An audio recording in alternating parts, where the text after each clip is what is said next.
Okay, what up, everyone? It's week 12. I'm your host, John Mo Sales. It's the Fantasy NFL Today show. This might be the most important week in fantasy. If you're 6-5, you need a win. If you're 5-6, you desperately need a win, and everything else is almost kind of set. Nate, what's cooking? I know we did a review earlier in the year, and you were like 7-1 in all your leagues, so nothing to worry about still, or what?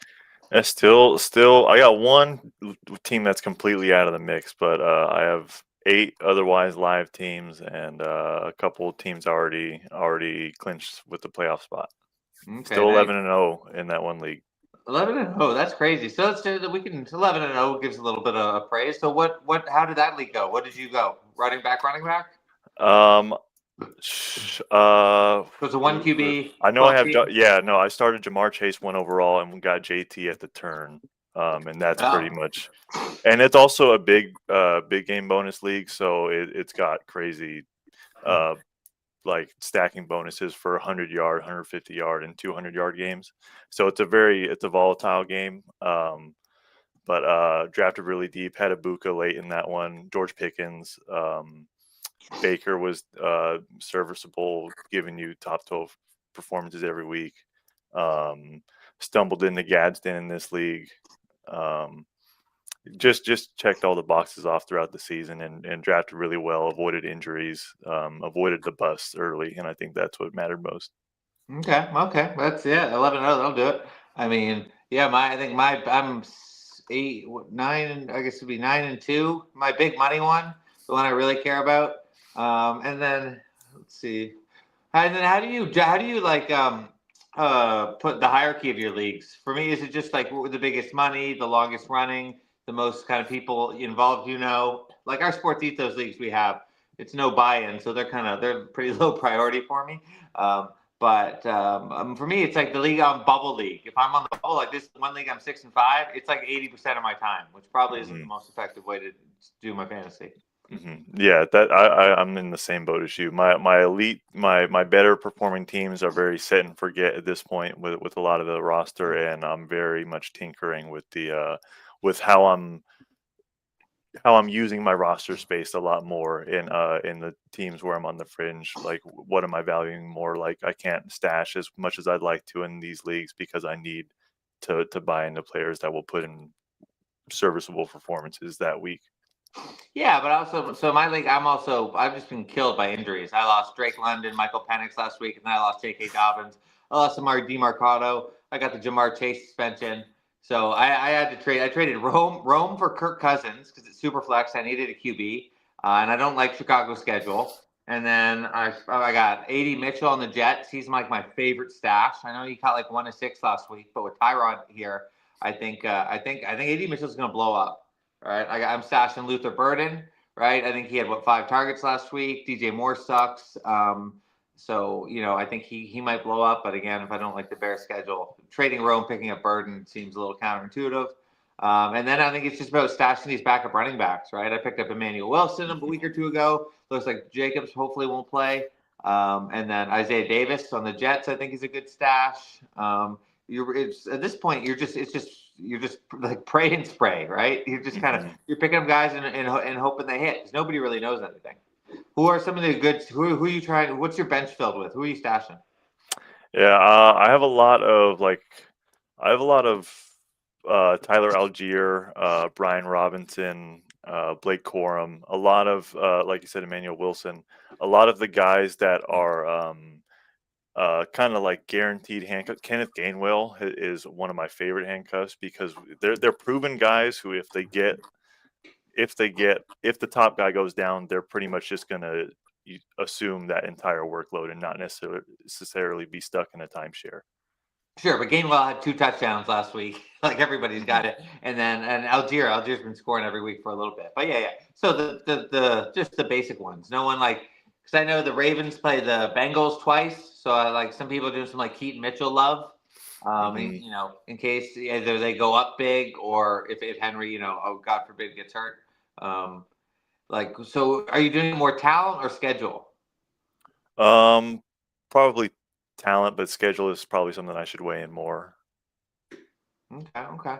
And then it's also it's like what do we use? Are we like evaluating the talent or schedule or like recency bias? Because like there's stuff like Rico Dowdle had like that monster start, but now he's like averaging under 3 yards a carry for the last like 4 or 5 weeks. Are we which Rico if we're starting him in a flex spot are we thinking he is right now? And then which Carolina team is it? Yeah, I think the Panthers were a really strange case last week because they went into Atlanta and did the complete opposite of what every other team has done against Atlanta this year. They went in and just threw all over them, which is just weird, and it's something you have to factor into Rico now. Like his floor is very low, so he's just a very volatile fringe RB1.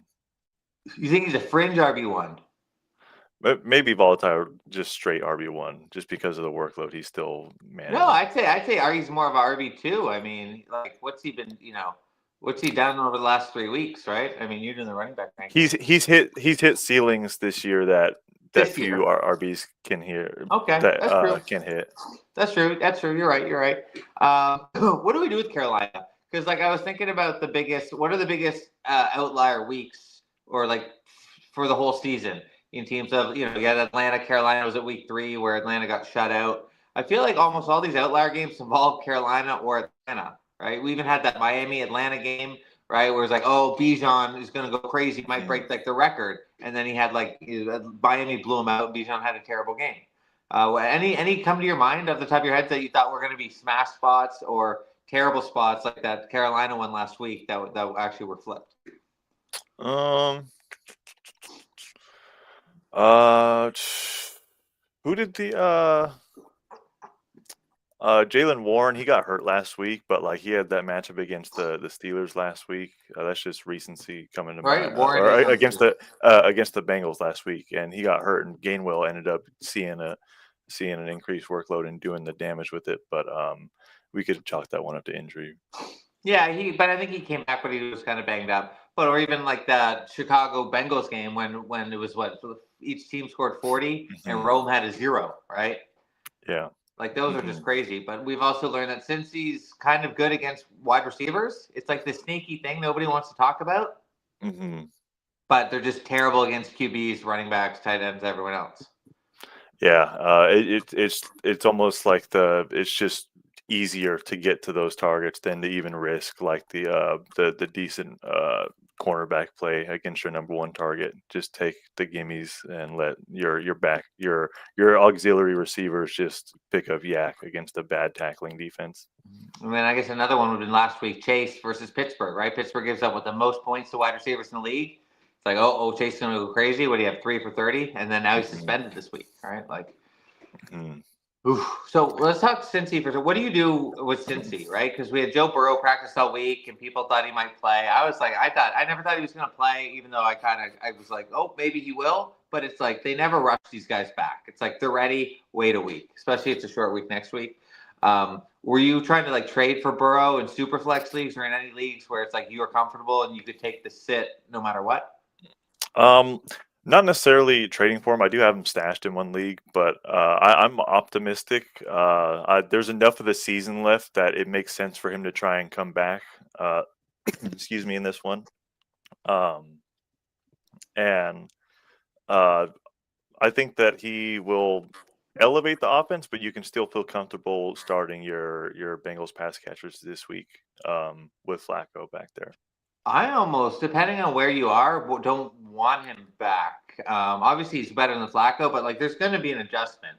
I mean, I've been doing this long enough where I know, like, first game back QBs never, ever, ever play well for injury. So it's like, if you got Chase, it's like, okay, you got to eat this week's suspension, and then if he's back next week, then he might have a terrible game. So that's 2 weeks. And it's like the league I have Chase in, I can't afford anything. I'm 6-5. And I'm hanging on by a thread. I tried to trade Burrow this week, so I had 2 trades with the guy with Burrow. One was I was going to give up Trey McBride to get Joe Burrow because I got Chase, and then the other one was I was going to trade Chase and to get Mahomes. Man, what was the second one? Chase for Mahomes. Oh, I would probably do the latter for sure. Just because, for one, like holding on to McBride, he feels so like it's such an advantage at the tight end position to give up. He is so far and away everybody else right now with Jacoby Brissett at quarterback. Yeah, I think he's averaging like 18.5 points. It's like almost 4.5 points more than the tight end too. It's like the Mhm, biggest gap since I think like 2021 when Kelsey averaged like 20. And I mhm, wrote about that in the preseason. I said McBride's got a chance to do this. Kyler's his problem. And yeah, I didn't I think think they're Kyler would get so. benched and McBride and Brissett would come in and do this, but that was Mhm. his biggest obstacle was Kyler. Yeah, the McBride dynasty value has to be through the roof right now. Just knowing that there's going to be a quarterback change for the future coming in Arizona. Yeah, this Kyler thing's crazy. It's like he was really holding down the whole franchise, like smothering them with a pillow. Like, because Michael Wilson's a guy that everyone always kind of liked, but he just never did anything, right? He was like 3 for 30, right? And then Uh-huh. Marvin Harrison Jr. gets his appendicitis. I pick up Wilson everywhere because I think I wrote that waiver wire article and I said he was a crown jewel. He Mhm. goes catches 14 to 17, and it's just like, man, maybe this guy is a stud. And Kyler was holding him down, and he didn't have a chance to really show what he could do with Brissett because McBride and Marvin Harris Jr. And then now he's there. Now he might be like a high-end wide receiver too, like Devontae Smith, competing with Marvin Harrison Jr. for the wide receiver one duties, while McBride does everything. Mhm. Um, one note on Michael Wilson. I know Hayden Winks was all over it this offseason, but he pointed out that Michael Wilson was like number one on success rate on in breaking routes last season, or on like intermediate in breaking routes, something of that nature. And just with Marvin Harrison being out, that's kind of forced Jacoby Brissett to kind of unlock Michael Wilson in a way because he's just been thrust in the pecking order, and now that feels available, it almost feels like something that could be sustainable once Marvin Harrison even gets back on the field. Yeah, because Marvin Harrison's kind of like DK. He's not like a true wide receiver one in terms of volume, right? He Hmm. might just get 8 targets a game. Whereas, like a Puka, Chase, whatever, they might get 15 targets, and or the Drake London, right? There's just nothing left to eat. But Hmm. but the problem is they don't also have the superstar tight ends where McBride's getting the 12 targets. But I love Michael Yeah. Wilson. The problem with Arizona, so if we're doing the talent schedule, like the Arizona schedule is so bad. That's why I Hmm. was trying to. That's why I was trying to trade McBride because I was like, Mm. I just hate the schedule. But is it maybe it's one of those things where it's flipped? The bad schedule is actually good because we saw last week with the Niners, they get down huge. So Brissett's throwing, he breaks the record for completions in a game. Hmm. So if they're getting scored on and having 40 put up on them and they got to pass the whole time, maybe that's actually a good thing. Yeah, I mean, Brissett is just not afraid to stand in there and like take the shots necessary to get the ball where it has to be, and it's just bringing something to the Cardinals' offense that has been lacking the whole time Kyler's been there. Yeah, just the problem is it was the Niners, right? So the Niners, have a terrible defense, right? With Hmm. No Bosa, no Warner. But Arizona's given up 40 points in back-to-back weeks, right? So it's Jags, Bucks. It's just that Rams, Texans, right? But maybe the Rams, like, what do we do with the Rams, right? Because they're a pass funnel because they're giving up with the lowest amount of running fantasy points to running backs, Hmm. but they're giving up a ton of yards to wide receivers, but they're not giving up the touchdowns. Um, are you saying like how do we approach them Yeah, defensively? if you have it are you excited for if you got fantasy guys going against the Rams minus the running backs, of course? Not necessarily. No. Like it's a tougher matchup. They're like number one in EPA per pass on deep shots this year, so they don't give up the big play. They're just generally like a very balanced defense. They blitz at like a bottom five rate, but they still get pressure at the 12th highest rate in the NFL this year. So they're able to get pressure without sending extra help. Um, uh, they still just because of how good their offense is, sometimes they can score fast and their defense can kind of wear down in that sense. So, but that also invites more passing plays. So that's where you see these games come where teams are playing catch up for 4 quarters against them, basically. So receivers will rack up yardage, but not necessarily see a better Rams defense stiffen up as they get closer to the red zone. Yeah, but that's one of those things where black is white, right? It's like, okay, Rams are what, first in neutral pass rate, uh, third in EPA per play, right? Eighth or EPA per pass. So they're passing the most, but passing at one of the most efficient passing teams. So they're putting up points, right, with Puka and Adams. It reminds me of like the Brady Tampa teams, where they're like their defense was really good, but they were passing so much and they were so good against the run that they were kind of getting in these shootouts because Brady throw for 300. Teams have to come down and throw in them. And if you have a good QB that's throwing enough and often, they're going to almost always going to find success, right? So that's why I feel like it's these numbers are always kind of, you got to peel a layer back. So like maybe playing the Rams is actually a good thing if you are, like you got Baker and Ibuka or something. Yeah, there's definitely you can see the scenario where the game ends up where Ibuka has 150 and a score just from Baker dropping back 40 plus times. It remains that the Rams are also without Quentin Lake, who just landed on IR last week. So maybe that might open things up a little bit. On deep shots, or at least make that available to them more so than it has been for other teams the rest of the year. Okay, so but guys, anyone, if you're watching on Twitter, jump over to YouTube, right? Make sure you do that. Give us a like, subscribe, and ask some questions, right? We love questions. So we love some start sits. Most trade deadlines are passed, so we'll just start hitting a couple games, right? So what do we got? So Indy KC, it's kind of a banger, right? KC's in this must-win territory. So historically, when we've seen that, obviously Mahomes had his best, but usually the defense is kind of that raises up and stiffens, right? So the KC defense has been really good lately. I don't know what's wrong with KC. Do you have any I haven't been catching them enough. Well, they can't run the ball. I think their Yeah. leading rusher has like 350 yards in the year with Kareem Hunt. And you see the other side, it's JT with like 1,200 almost. Pacheco couldn't quite get right for this game, so there's no hope there. It sucks because the Chiefs have, Pacheco couldn't quite get ready for this game. I thought you said JT there. Oh, oops. I don't know what you did. I'm sorry. I flipped my screen. All good. So it's going to be Kareem Hunt leading the way again. The Chiefs are somehow still third in EPA per rush, and they have a good offensive line. It's just they don't have anyone with burst that can hit the line. So what do we do with this stat here? So the Chiefs are 32nd in run stop win rate, right? So that means they're terrible, right? They're terrible at stopping the run. Mm-hmm. But they're giving up the 26th most points to running backs. I think it's good linebacker play. They tend to have who are like Chanel and they just have a good tackling secondary and linebacker like cleanup crew almost. So maybe they're not winning up front, but they're not allowing the big plays to ever get by them. And then maybe schedule, right? If they're playing the Raiders, because Gentry's been terrible. Denver, like Dobbins, Harvey, whatever. And then obviously the Chargers, right? With if Hampton's out, so maybe it's a scheduling thing. But so what do we do with this game? So we've got Chiefs, Colts. Could be a shootout because if you've got the first team in EPA per play and the third team in EPA per play, that's you're thinking efficient offenses plus Chiefs must-win game.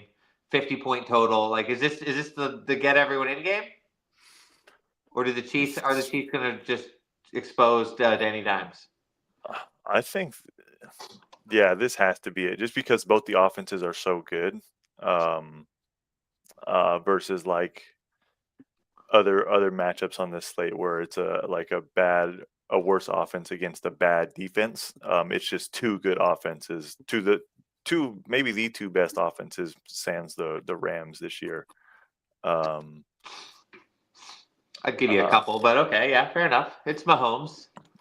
Yeah. I mean, yeah. But okay, so we're starting. Who'd you start? One QB, Danny Dimes or Pat Mahomes? Mahomes. Okay. I'll put you on a billboard if you say that. But Dimes might play better, but Mahomes must win, right? That said, I might play 3 Colts receivers over Xavier Worthy. Okay. I was going to say, and the Colts, Like, do you think is their defense good or bad? Because they were right there. Yeah, 10th most wide Um, receiver points. But it's like I think these year-long statistics don't tell the story. I really wish I want 4 game samples. What have you done the last 4 games? Because that seems to be so much more indicative of where defense is at rather than the full season. I'll work on that for next week. I'll try and get something like that going for us. Because I just look at the point score. Colts gave up what 25 to Atlanta, 27 to Pittsburgh, 14, 14 to 24. I mean, man, the Colts are good, but I'm just more and more liking this game from fantasy perspective. Okay, It, so go ahead. and they are the trait like the staple team when you talk about a team that just puts points on the board and like necessitates the other team to put points on the board. They I don't know if they still are, but they were first in points scored in the NFL this year. So that naturally will just like same thing with the Rams. Scoring quickly will incite like a tired defense, and obviously the Colts aren't as talented defensively as the Rams are. Um, so I think those cracks might start to wear on or be more apparent for the Colts than a Rams defense. Okay, so let's say you got one tight end spot. What are you doing, Kelsey or Warren? You got 2 guys at the opposite ends of the spectrum, but Kelsey still got a little juice. I probably I who did I have this week? I have Kelsey higher. I go Kelsey here. Good. Colts fourth most tight end points allowed. This is a matchup where Kelsey should be needed more often than not. Um, yeah. Um, I'd probably go Warren. I think Kelsey had what like 93 and a tutty last week, so it's like he's looking good and must win. We know Mahomes is going to look his way, but it's just I'm just such a youth. I'm just such a slave to youth. But yeah, I mean that matchup, everything screams Kelsey. mhm. Okay, and Yeah. then so Rasheed Rice. So obviously we're starting Pittman, but what do we do with this Alec Pierce, Josh Downs? Because the Chiefs keep flipping. They're too high, one high, right? When they go too Mhm. high, you can't get over the top. But you go one high because of the Taylor. You want an extra linebacker or something in there, right? So stack the Mhm. box, one high, and then maybe Alec Pierce gets deep. I think Are we just taking a guess? that's exactly where my if I were to predict how this game would play out, I would see Alec Pierce or the Chiefs bringing in extra help to try and stop JT because he really is what makes the offense go. Yeah, and we saw last year in the Super Bowl, they're not against doing that, right? They stacked the box to make sure Barkley didn't beat them, and then Hurts went crazy. But Mhm. you gotta if you're gonna try and force someone to beat you, you try and force Daniel Jones to beat you. Don't force Jonathan Taylor to beat you because he will beat you. Yep, that's exactly it. Okay, And Alec Pierce will be there. He's so been so good Pierce this year. versus Downs. You would start Pierce? I think so. Okay. Well, let's keep it on, guys. If you got questions, if you're on Twitter, jump over to YouTube. Right, we love starts. I love start sets. See cute quarterback ones. At Blurpy, my man. Okay, Hendy or Judkins, full PPR. Only asking since Mondre probably back today. I'll have Odonze to put in at flex, starting Diggs and Jettas at wide receiver. Okay, this is complicated. So let's just start. So Hendy or Judkins. So we got Ramondre back. I don't think you can bench Hendy for anyone right now Mm-mm. in the No, matchup. especially not Judkins. Just I know it's the Raiders, but they've been good at stopping the run for most of this year. And the Browns just trying to hope that they're able to move the ball. Like it's Travion Henderson and who's been everything but explosive um, the last 2 weeks, and he gets a Bengals matchup. All right, Bengals giving up the most points to running backs. So for me, it's like, who would I have to start over Hendy because of this matchup? I get whatever Ramondre back. That might even help him because really Henderson's role is more of the chain with the like Miami with when they had Mostert, right? He Mhm. doesn't need 20 touches. He needs 12 elite touches, maybe 8 carries for 4 targets, and he's gonna break one. So it's like I'm playing Mhm. Henderson like I no, not Saquon because of Philly, but like who's a great, really good running back that you would still be playing Henderson over this week because of maybe because of matchup. I would play Henderson over Barkley. Oh, really? I don't have that option to me this week, but as someone who has Barkley, I would probably play Henderson over him this week. Even with the Dallas though. They just added Quentin Williams and Logan Wilson. Okay. They're beefing up interior. No Lane Johnson for the Eagles. Just and he just flat out hasn't been effective on a per touch basis. Okay, you heard it here. Nathan says Henderson over Barkley. Cool. Okay, so we did that. So okay, flex. So what do we do with this Diggs and Jetta? I just hate Diggs. He's just kind of such a clown, but he's been really good. But Jefferson, man, like he's not QB proof anymore. JJ McCarthy's broken the mold. Obviously, we still have to start Jefferson, Diggs, but are you trying to find a way to get Rome in there? Because the Steelers are theoretically terrible versus wide receivers, but last week they held Chase. Their defense has kind of picked up a bit, right? Like that's what I was talking about, these 4-game samples. These defenses pick up steam. I think Steelers defense is picking up steam. Mm-hmm. Yeah, this is tough. Probably just sticking with Diggs and Jettas, but this is tough. Like, But the flex, I think, right? He can, oh, or I'm not sure, or yeah, or is he flexing? I think is it just one of the? It would just be Henderson if that's what the question is. If it's Henderson as like an RB2, and then it's the remaining options as your flex. But either way, so you have Rome's not over Hendy. Would you have Rome over Judkins? Yeah, Full PPR? it'd be close because Judkins is guaranteed touches, and it's a Raiders defense. They're just kind of we're just an overall dysfunctional team. Gino could easily put the ball in good field position, and Judkins 19th, punches in a touchdown. 19th most running back points allowed. But it's like I think we all got like this Judkins kind of fog. Right? He had that 3 touchdowns. So it's like, oh, against Miami, start him. And then we were talking on Thursday with Brian. His game looks terrible. It's like 7 points, 6 points, 9 points. He hasn't had a good game in weeks. So it's like I still love Judkins, but like he's no longer in must start territory. He's in like, okay, do I have anyone better? Mm-hmm. Yeah. 100%. It's just like somehow the Browns are the Raiders are favorites this week. I'll put it that way. Somehow. I don't even want to talk about that game yet. So let's keep. So let's go Pittsburgh, right? Pittsburgh, Chicago. We'll go ahead Andy's question. Emmanuel Wilson or Sharps? I guess is this assuming? I mean, if Jacobs is out, you have to start Emmanuel Wilson, right? So assuming unless Jacobs just got ruled in, he's been ruled out. Huh? He has been ruled out according to the latest sleeper notification. Okay. Aaron Rodgers also ruled out this week. And then Sharps was Tennessee because I guess he's going to get a touchdown. I like Emmanuel Wilson. Maybe I just biased because I need him in the league I care about. Jacobs ruled out a few minutes ago. Thanks, Anthony. Emmanuel Wilson all day. I mean, Minnesota. I guess again they were a team that started.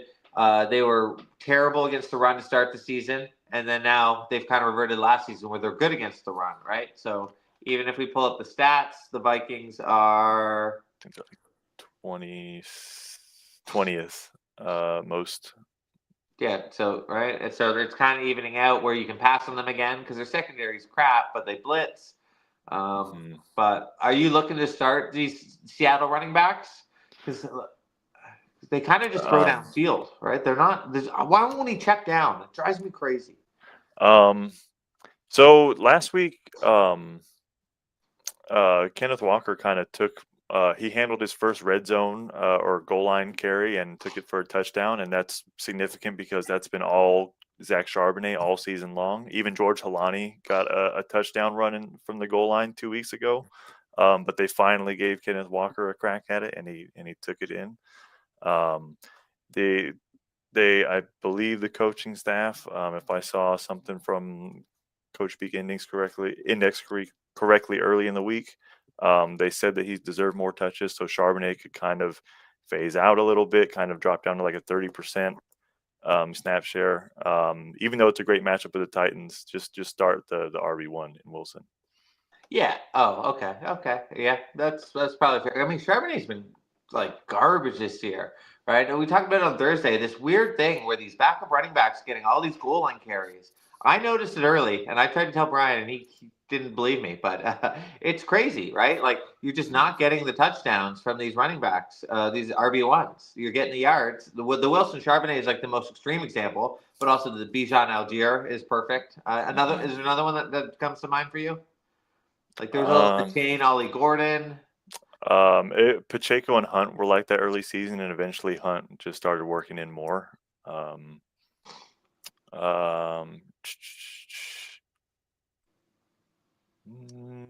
guess it's just more. It's just random one-offs. I mean, R.J. Harvey was getting the touchdowns over Dobbins, but the few that like Derrick Henry's still getting all his, and then also James Cook. It's weird that they're still running James Cook in and not giving like Ray Davis the goal line work. Just because it's a copycat league, right? That's what they're all right. So So let's go. Okay, New England, Cincinnati. Right, this is kind of a big game. We start Drake May or Joe Flacco? Drake May. Okay. Good QB versus a great matchup. Second most QB fantasy points allowed. Drake May's been doing it all year, probably top 5 without looking, top 5 in fantasy points per game at the position. Yeah, and he's getting a Kayshon Boutte back this week. That's true. Okay. So his deep shot will be there. If let's say Chase was playing, would it change for you, Flacco May? It'd be a lot closer. It wasn't close when you asked me a second ago, but it'd be closer. What about Joe Burrow versus Drake May? Like you said, I'm always worried about first game back. You can just steal my points. Well, hey, honestly, I would feel more confident like starting Joe Flacco because he's been the starter than Joe Burrow in his first game back. Okay, so the one thing we were talking about these stats kind of get a little flipped, right? So the Pats, they're the best run defense in the league right now, right? They're having the fewest yards, fewest touchdowns, fewest fantasy points. So that means teams are going to pass on them, right? They're not going to run Chase Brown in a bad O-line into the line. He's going to have maybe 7, 8 carries, right? So that means they are going to pass. So Flacco's probably thrown 45 times in this game. So does that change it, especially because the Cincy defense is bad? It's going to be a shootout, right? This could be Drake May hands the ball off to Travion Henderson or Ramondre Stevenson. They get 3 touchdowns, and then Flacco has to throw for 3. I will say New England is down Milton Williams, who their big D tackle signing from Philly this offseason. He's on injured reserve, I believe. But he's been a big part of why they've been able to stop the run so well all year. So losing him is significant. They didn't allow a running back to go over 50 rushing yards all season, and they've done so in 2 straight weeks, I think. That they've gone over. So you're saying that recency bias we're talking about. So maybe that defense it's slipping a bit. So that maybe Chase Brown has a little more success. I think so, and like the Bengals have been like surprisingly decent in EPA per rush. It's because they don't dial it up often, but when they do, Chase Brown tends to find a way to wiggle for a decent gain. That's true. He's been great lately. He's had I think four straight games of being really successful. Okay, so Chase Brown is like an RB2 for you? Because before we start talking, I was thinking I'm gonna find a way to bench him, like Emmanuel Wilson or Chase Brown. I'd probably go Wilson, right? And then maybe I'm going like Charbonnet, Chase Brown. But you're saying no, Chase Brown, top 20 option. Yeah, I think so. And a big part of that is because Samaje Perine has been out and he's doubtful again this week. So with him out, they've chosen not to like work in Taj Brooks or whoever else is behind him. And they've just given Chase Brown kind of just this bell cow role, and just being on the field more has resulted in like an easy 15 plus touches a game. He gets involved when Flacco's dropping back a ton. He's seen 8+ catches in a couple games this season. Wow. Okay. My brain went to FanDuel. What are Chase Brown catches? Because with Chase out, they don't have that many weapons. And if Higgins gets on the Christian Gonzalez island, It could be Chase Brown could check down City. Okay. So Chase Brown has 8 targets and 14 targets in his last 2 games. wow. Okay. Okay. I'm making a bet. So we actually like Chase Brown more than you. Like, do you think maybe they just pass to him like 12 targets again, catches 10, rather than run him into the line for kind of 12 times? Yeah, that's a good call. I mean, if they're opting to get him the ball out in space more, like why would he not like take 8 catches for at least 50 plus and just use that like as kind of like running through the air, Yeah. essentially. Okay. What about this Yoshivas guy? I picked him up in a couple of leagues. I really liked him last year, but I really liked him with Joe Burrow. But like we said, Christian Gonzalez, his stats are elite, right? He's what, a top 5 corner, right? Mhm. So if he either follows Higgins or at least is on Higgins a lot of the time, look for Flacco to go out elsewhere, right? He's probably not going to trust his tight ends. I think Gesicki might be back. Did I see that? Yeah, he is activated for this game. Yeah, but right, yeah, so it's Yosevas. Where's he? I did the wide receiver rankings, but how much do you trust him? Like, are you starting him over Alec Pierce? Um, Probably not Alec Pierce, but I'm really high on Alec Pierce. Okay, Uh, but I really do like Yoshivas's upside this week. Xavier Worthy. Yeah, over Xavier Worthy. Okay. Probably over Downs. Oh, my boy Josh Downs. Okay. That's probably closer. Let's go a couple questions here. So Andrew Casano, 2099, random year, but big. It'll be a big one. So flex Jalen Warren or Henderson. This is perfect, right? So we got Warren was kind of got hurt with his ankle, but was practicing. Who knows? But Gainwell's also inching up. Same thing. Henderson has been the RB1, but Ramondre's back. So both guys probably in kind of a timeshare situation. Do you have a lean here? Probably Henderson, just because Jalen Warren left last week's game, even though he was able to clear from the injury report. Still just like it's just a case of like needle pointing down versus needle pointing up for Henderson, just based on their fantasy profiles this year. Because matchup, both great, right? Bengals suck versus the run, Bears suck versus the run. What are some of the tiebreakers, right? Because we got Rodgers. Did we say Rodgers was ruled out? Mm-hmm. So we got Yeah. Mason Rudolph. So maybe Pittsburgh only scores 14, right? Whereas Pats are probably putting up 30. Yeah, it was. I will say it was Mason Rudolph doing all the check down work to Kenneth Gainwell. I feel like in the second half, so maybe Jalen Warren. It's a circle. Okay. But they I like mean, Gainwell in the receiving game, though, right? yeah, and Okay. he was getting rotated in like consistently before Warren even got hurt in that game. So is it Henderson clear or like close Henderson and Warren? I think it's Henderson clear, but I see the optimistic case for Warren this week if you have to play him. But I just like the profile for Henderson. Okay, so Emmanuel Wilson, where would he fit in there? Does he go right in the middle? Maybe like neck and neck with Warren. Okay, neck and neck. Okay. Anthony, I love me some QB questions. Caleb Williams or Sam Darnold? I mean, Jesus. Right, we've got that Steelers defense. Are they good? Are they not good? Been really susceptible to wide receivers, and Sam Darnold, Seattle. All Sam Darnold does is kind of throw up 275 and a couple touchdowns. Do you have a lead here? It's tough for me.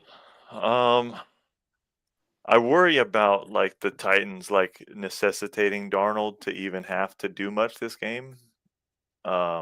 Versus like I feel like but it's Mason Rudolph. I'd probably just take Caleb. Yeah, I'll just. This is close, but I like Caleb Williams. I think You do? Oh, all right. Okay. this is really close, though. He's got the rushing upside. Steelers 8th most fantasy points allowed to QBs this season. 9th in defensive neutral pass. The Titans are somehow, I forget the stat every week, but the Titans are somehow 3rd in defensive neutral pass rate, even though they are supposed to be getting blown out every single week. So can you explain that? So for some reason, offenses are still in neutral game scripts, game scenarios. They are still opting to pass versus run on the Titans at the 3rd highest rate in the NFL. Okay. I mean, I know I didn't even explain why. Okay. Oh, well, I mean, it's all right. It's cool. clogging up the middle. They have that. Simons. Yeah. He's been doing it for years now. But Okay, just so maybe just avoiding their best player on defense and just trying to attack their secondary. with this still floor, who's got the floor game? Is it Caleb with the running? Because Caleb kind of scares me. It's weird. Their offense is weird. Darnold, I know, like Darnold's not going to have a goose egg game against Tennessee. Like that's kind of what I'm trusting. Yeah, and yeah, I would probably trust that and just take the best. Like it's probably the best matchup in terms of like best versus worst. Versus like Bears Steelers, it's a bit closer. And you're just assuming if Seahawks just run away as 14-point favorites in this game, then Sam Darnold is finding a way to a fantasy game. Yeah, and it's just like Pittsburgh. So they gave up 12 points last week. They gave up 25 to the Chargers, but then they only gave up 20 to the Colts. I think the defense has kind of come around, but sometimes these defenses don't travel. So at Chicago, it's tough because I mean, a week ago I would have started Caleb Williams over almost everyone, right? Because I just that Pittsburgh defense was just giving up points to wide receivers like crazy. But the way they just kind of handled Cincy last week, maybe it's too recency bias. I don't know. I think Pittsburgh, they like to gain momentum late, like Baltimore. I don't trust Caleb, so I'm taking Sam Darnold. I'm kind of just taking the 20 points, the 262 touchdowns, and and if Caleb goes for 4 touchdowns or with more running one, I'll eat it. Okay, Alex Flores, 12-14. Ooh, is that MJ? That's Chicago. That's obviously MJ. Thinking about starting Emmanuel Wilson over JMO due to game script and Lions potentially blowing out the Giants. I mean, that makes sense, but I find you're overthinking it because they're going to blow up the Giants because Jamison Williams goes yard, right? Because they got no Sam Laporta, right? St. Brown's obviously great. Sure, you can run on the Giants, you can do everything on the Giants, but like these are the games where I think you try and start Jamison Williams. Mm-hmm. Yeah, I mean, since the wide receivers coach, I think when the Lions went into their Week 8 bye, said that he was failing Jamison Williams this season, and then a week after that, Dan Campbell takes over play calling, and Jamison Williams immediately starts erupting in this offense, and he's seen a steady, um, steady involvement, touchdown each of the last 3 weeks. Nice. Just a lot to like about his rest of season upside, especially with Sam Laporta out, because they're not going to try and get a Brock Wright involved in the passing game. It just doesn't make sense. Isaac Tesla, yeah, I could see them working him in, but even then they're playing who's their Khalif Raymond as their like backup slot guy over him. Yeah, Alex, I love your thought process here because you're right. Game script, it kind of makes sense, but it's like the Giants are giving up the 6th most points to wide receivers, and Jameson Williams was like the wide receiver 8 and wide receiver 2. It's like Dan Campbell's not like, oh, let's just run the ball. He's like, you know what? Let's do a flea flicker to Jameson Williams for 80 yards. Yeah. He's crazy, and even if the game script they go up, they're still gonna bomb it. It's they're a crazy team. So I love the JMO Wilson start. I like the thinking, but I would need Emmanuel Wilson playing like the Bengals for that, right? They're still playing the Vikings, who are a good run D. So I mean, you'd have to show me Derrick Henry or to get me to start bench James Williams this week. No, good, nothing. Yeah, no, I'm with it. Okay, at Bryce 2401, Flex 1, Wandale, Aaron Jones, or Ramondre. What do you got? Man, I really like Aaron Jones. It's a shame that JJ McCarthy is playing bad because if this offense was humming, I really think that he could be like a top 12 rest of season guy. Yeah, I think he had his first big week, first game with 10 plus carries last week. I think they know JJ stuck, so they're going to have to lean on him. But if they get in close, are they just going to give it to Jordan Mason? Right? That's something. That's what I would do. So I think that's a legit fear. Yeah, this is close. I mean, what did Wandale do last week? Not much. But Jameson, but it's the Packers, right? So yeah. I think he had 50, like 4 for 50 is my guess. Don't yell at me if I'm wrong. Yeah, 4 for 36. That's right. Because Isaiah Hodgins signed with the team and immediately had 4 for 40 or 4 for 50 or something like that. Um, yeah, this is tough. Lions are 11th in wide receiver fantasy points allowed. Jameis should, in theory, be dropping back a lot in this one. If the scoring format really matters here, because if it's standard, I think it's handily one of the RBs. But if it's PPR, then that's when Wandale enters the conversation. It's not gonna be standard. Maybe it's probably halfway PPR, so it doesn't even matter. But I think Aaron Jones. I don't want to be playing guys against the Packers defense, right? So it's, what kind of usage do we think Ramondre gets, right? With that, because with Travion, but we've seen these teams be stubborn, right? Vrabel's kind of stubborn. Like we've seen Seattle be stubborn, right? They're not giving Walker 25 carries, even though he's doubling Sharp's yards per carry. So I think Ramondre's going to have a role, but really, it's okay. Jameis, flip of the coin. Which Jameis are we getting? 160 yards or 360 yards? I think we're getting fun Jameis. I'm starting Wandale. Let's go. Yeah, I mean, 11-point dogs in this one? They're gonna be. He's gonna just be chucking it. I guess you're right. Yeah, just take the guaranteed. The guy that's gonna be out there running routes. In a decent matchup, almost a top 10 matchup lines at 11th most. Yeah, plus they're going to be down. They're going to give up 40. So I mean, I love it. I love me some Wandale. I mean, the way he's improved his route tree. It's not just these line of scrimmage things. He's catching over the middle, and that's where Jameis eats. I'm a big Wandale guy. PPR leagues. Okay, that was a Bryce. So it is PPR. Okay. Never going to be standard. But then at tight end, okay, Brent Strange or Juwan Johnson.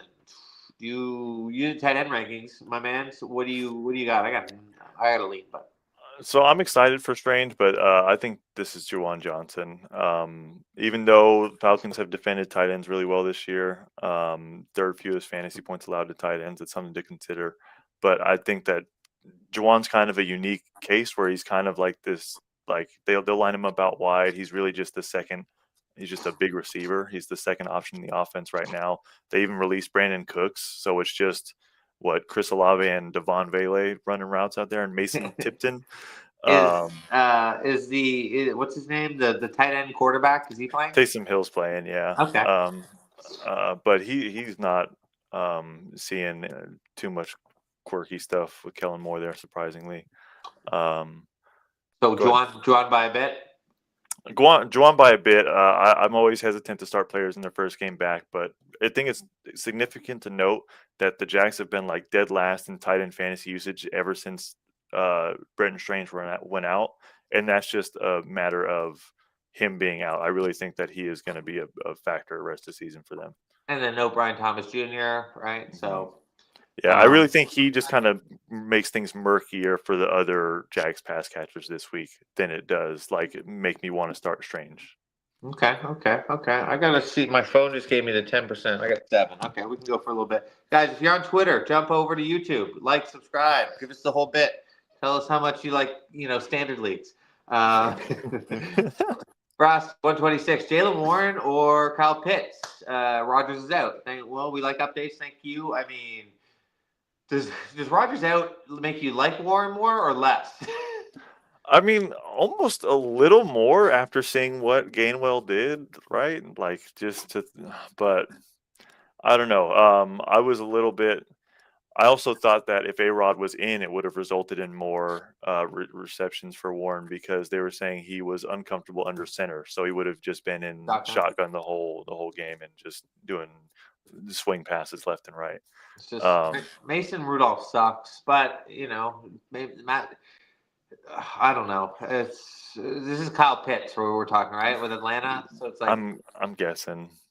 So what do we think Kirk Cousins? So it's I got killed for this trade. Sorry to cut you off there, but we've seen these old QBs, right? Rodgers has looked fine. Jameis I guess doesn't really count, but.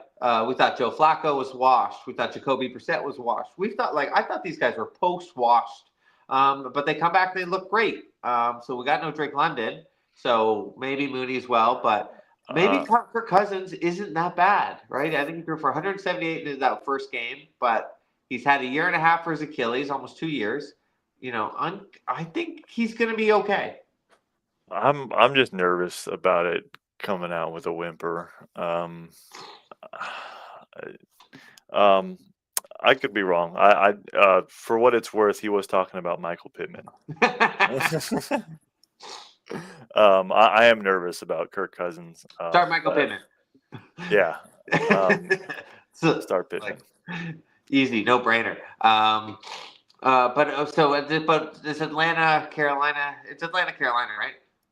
No, it's Atlanta, New Orleans. I just feel like okay, but so New Orleans. Okay, how bad? What's New Orleans? I don't watch the Saints at all.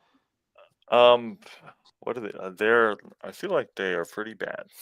They're middle of the pack, 19th QB points, 17th wide receivers, but okay. But so Kirk Cousins. So if Superflex league, would you start him or a really good position player? Like, are you out on Cousins? Depends on who we're talking about, of course, but Jalen Warren. Probably Jalen Warren. Oh my God! But like I'm very pessimistic. I don't have Kirk Cousins, so it's easy for me to say. Just like no Drake London is really the kicker here. Like that, like just not having him to throw it up to is a big loss. But we've seen these. Sometimes it's all about expectations, right? Like I was trying desperately to bench Bryce Young last week. I tried to trade for Joe Flacco. I tried to trade Michael Wilson for Joe Flacco. I tried to do everything. I was going to bench Bryce Young. What does Bryce Young do? He's the best game of his goddamn career and wins me the week, right? Against Atlanta, one of the best passing defense. That made no sense. So it's like football sometimes makes no sense. So if everyone thinks Kirk Cousins sucks, I think he's got a little juice left. Totally fair. And if that's the case, then Kyle Pitts. Darnell Mooney. I wish they had Ray McLeod, but maybe it's just screens to Bijan. Okay, yeah. Or it's just Tyler Algier and Bijan both have 15 plus carries this week. That's true. Okay. Terry Hale 14-16. Diggs or Dunze? Oh God. Full PPR. Also could put one flex over Kittle. Don't do that. No, do not do that. I have Bowers. Nice, my man. Double stud tight end. That is what I'm talking about. Mm-hmm. So Diggs or Dunze? Is this tough for you? I feel like it would have been. Oh man. Because like with Diggs, is he drawing that top cornerback matchup against Cincy, and everyone else is going to do all the work? And at Dunze, it's maybe kind of the same case, but that's tough. I really think that it's just like the Bengals have no pass rush. The Steelers have one of the better pass rushes in the league with TJ Watt, even though he's aging a bit. That might be my kicker, just to have more faith in New England continuing to do work. It's tough, right? Because Butte back, but Butte's not a target monster, right? He's like 4 targets, but one's a touchdown, catches another one for 30, right? I love me some Butte. Because Odunze, man, it's like he's had these boom weeks, but man, he's had like I think 3 of the last 4 under like 6-7 fantasy points. Like he's really kind of done these no-showed. He had that 0 points versus the Bengals. And they talked about they want to give Luther Burden a little bit more role. Cole Kmet's back, so they got that double tight end. Like there's a lot of mouths to feed. And DJ Moore sucks, but Odunze's not a target monster, right? He's got more of this deep threat where Diggs is the opposite. Diggs is a target monster, and he's catching everything. I'm probably Diggs. Oh, I can't believe. Imagine you had me saying this in week 1, where I'd hang myself over doing this. But I think I'm Diggs. I'm leaning Diggs, but maybe because I just traded Odunze, I'm biased. But oh no, I'm back. Okay. And then also Terry Hay. Also, should I stick with Dowdle and Chase Brown, or try and get Sean Tucker in there? Ooh, that's a baller question. What are you doing? You did the RB rankings. Yeah, I really want to be optimistic for Sean Tucker, but I'm just worried about running into this Rams defense. I already talked about the upside case for Chase Brown.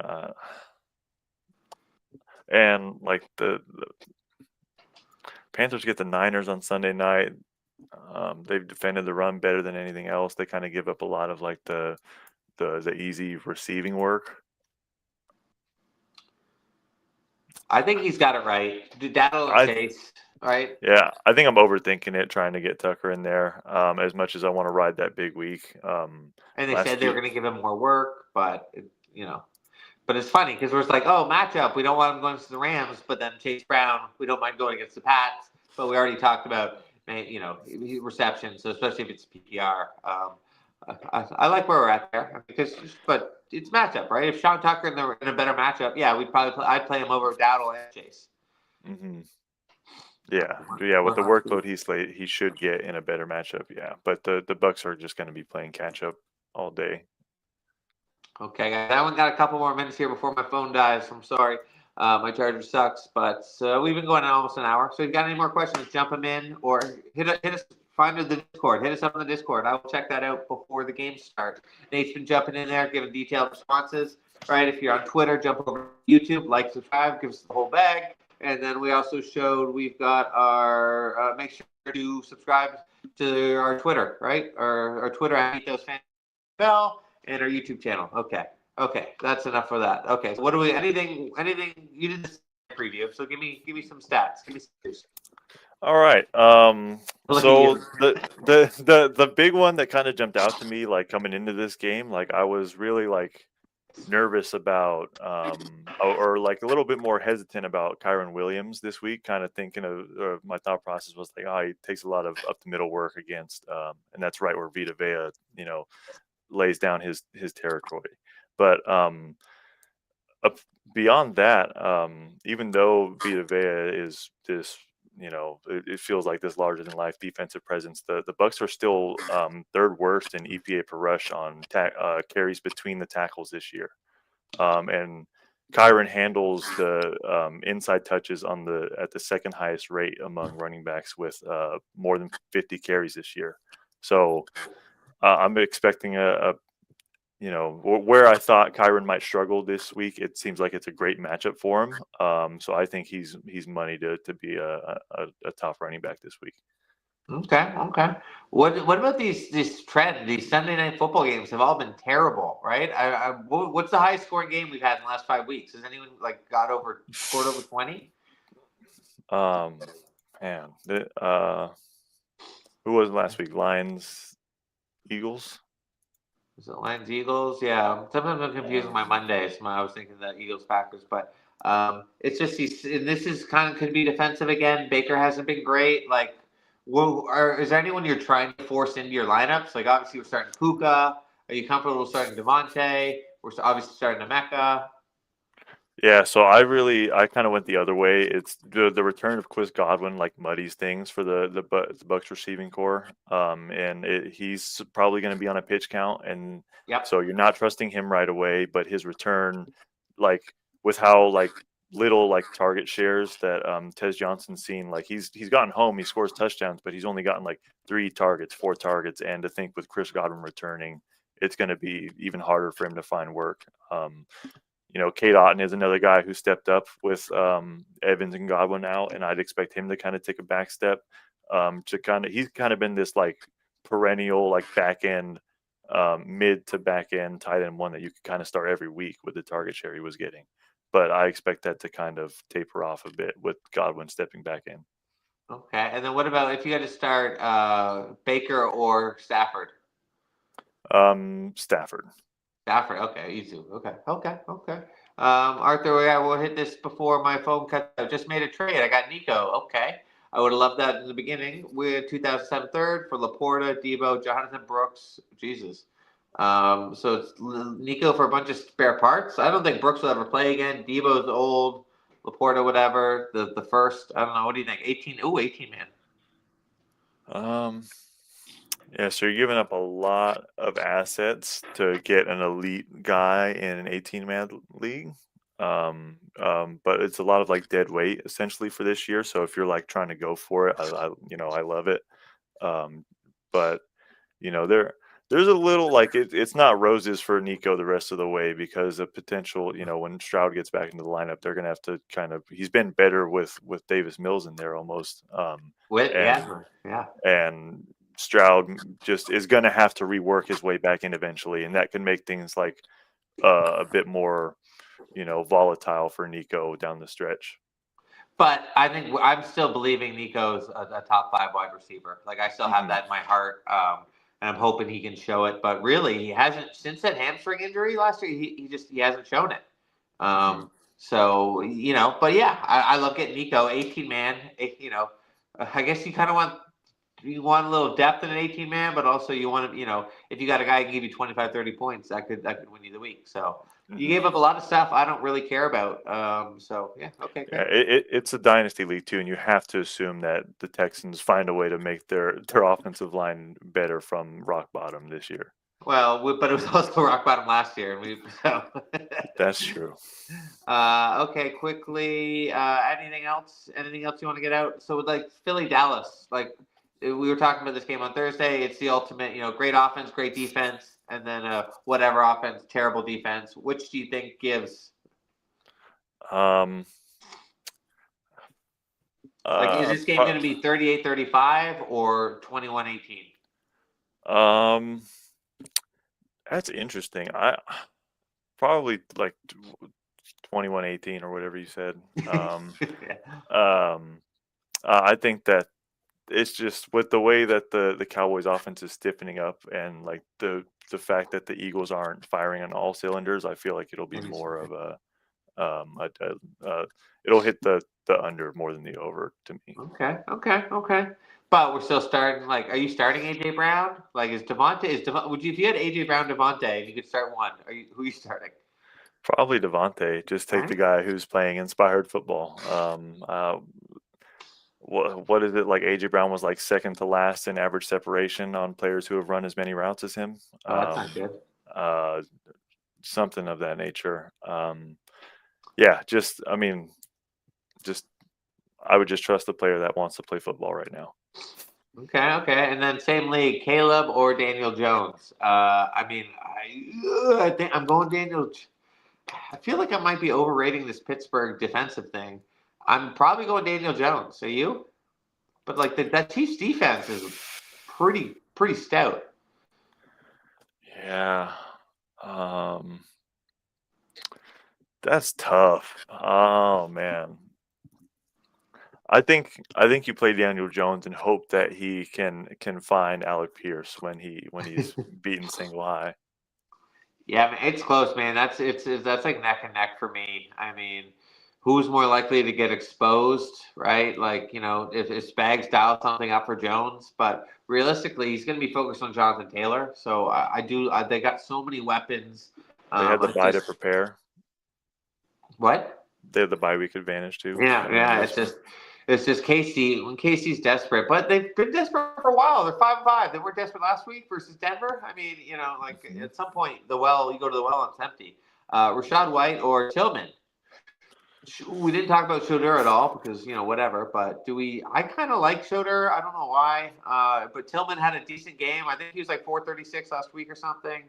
Do you like him?